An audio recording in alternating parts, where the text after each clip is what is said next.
ഇന്നത്തെ വീഡിയോ കുറച്ച് പഴയതാണ്. അതായത് ഒരു നവംബർ ഫസ്റ്റ് വീക്കൊക്കെ ഞാൻ ഷൂട്ട് ചെയ്ത് വെച്ചിരുന്നതാണ്. പക്ഷേ അപ്ലോഡ് ചെയ്യാൻ പറ്റാത്ത പോയ ഒരു വീഡിയോ ആണ് ഞാൻ ഇന്ന് ഇടുന്നത്. ഞങ്ങളിപ്പോൾ ഉള്ളത് മോൾ ഓഫ് ട്രാവൻകൂറിലാണ്. എന്താ കാര്യം എന്ന് വെച്ചാൽ ഇവക്കുട്ടിക്ക് ഒരു ഓഡീഷൻ ഉണ്ടായിരുന്നു അവിടെ വെച്ചിട്ട്. അതിന് വേണ്ടിയിട്ട് വന്നതാണ്. അപ്പോൾ കുറച്ചധികം സമയം എടുക്കും എന്നുള്ളതുകൊണ്ട് ഞങ്ങൾ കുറച്ച് എക്സ്പ്ലോർ ചെയ്യാമെന്ന് വെച്ചിട്ട് വർഷം അവിടെ ഒരു മസാജിങ് സംഭവത്തിലേക്ക് കയറിയിരിപ്പുണ്ട്. മീൻ വയൽ ഞങ്ങൾ 2 കുട്ടികളെയും കൊണ്ട് മിനിസോയൊക്കെ ഒന്ന് കറങ്ങി അവിടേക്ക് ഇങ്ങനെ നടക്കുമായിരുന്നു. അപ്പോഴേക്കും ഏകദേശം ടൈം ആയിട്ടുണ്ടായിരുന്നു ഇവക്കുട്ടിയുടെ ഓഡീഷൻ ടൈം. അങ്ങനെ ഞങ്ങൾ അതേ ഓഡീഷന് വേണ്ടിയിട്ട് കയറി. ഇവക്കുട്ടി അവിടെ റെസ്റ്റ്ലെസ് ആയിട്ട് ഇരിക്കുമായിരുന്നു കേട്ടോ.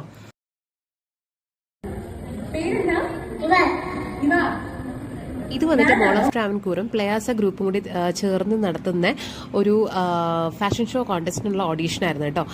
ഇവക്കുട്ടി ജസ്റ്റ് ഒന്ന് പാർട്ടിസിപ്പേറ്റ് ചെയ്യണം എന്ന് മാത്രമേ എനിക്ക് ഉണ്ടായിരുന്നുള്ളൂ. അതിൽ കവിഞ്ഞ് അവനത് സെലക്റ്റഡ് ആവണമെന്നൊന്നും എനിക്കങ്ങനെ ഉണ്ടായിരുന്നില്ല. പക്ഷേ അവനത് സെലക്റ്റഡ് ആയി. Touch wood. എനിക്ക് ഭയങ്കര ഹാപ്പിനെസ് ഉള്ള ഒരു കാര്യമായിരുന്നു ആസ് എ പാരന്റ്. അപ്പോൾ അത്രയേ ഉള്ളൂ. ബാക്കി വിശേഷമൊക്കെ ഞാൻ പുറകെ വീഡിയോസ് ആയിട്ട് ഇടുന്നതായിരിക്കും.